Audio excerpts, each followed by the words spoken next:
Genesis chapter 39. Now Joseph had been taken down to Egypt. Potiphar, the Egyptian who was one of Pharaoh's officials, the captain of the guard, bought him from the Ishmaelites who had taken him there. The Lord was with Joseph, so that he prospered, and he lived in the house of his Egyptian master. When his master saw that the Lord was with him, and that the Lord gave him success in everything he did, Joseph found favor in his eyes and became his attendant. Potiphar put him in charge of his household, and he entrusted to his care everything he owned.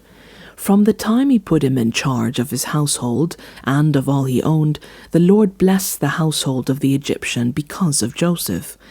The blessing of the Lord was on everything Potiphar had, both in the house and in the field.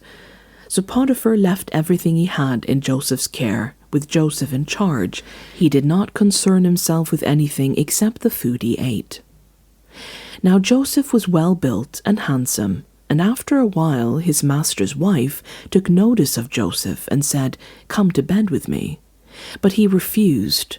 With me in charge, he told her, "My master does not concern himself with anything in the house. Everything he owns he has entrusted to my care. No one is greater in this house than I am. My master has withheld nothing from me except you, because you are his wife. How then can I do such a wicked thing and sin against God?"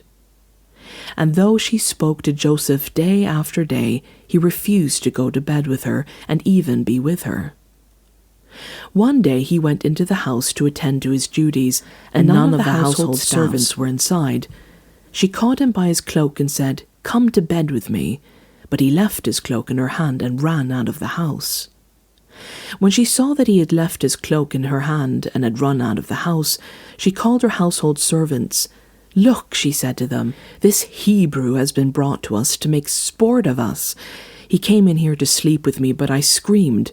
When he heard me scream for help, he left his cloak beside me and ran out of the house." She kept his cloak beside her until her master came home. Then she told him this story. "That Hebrew slave you brought us came to me to make sport of me, but as soon as I screamed for help, he left his cloak beside me and ran out of the house." When his master heard the story his wife told him, saying, "This is how your slave treated me," he burned with anger. Joseph's master took him and put him in prison, the place where the king's prisoners were confined. But while Joseph was there in prison, the Lord was with him. He showed him kindness and granted him favor in the eyes of the prison warden.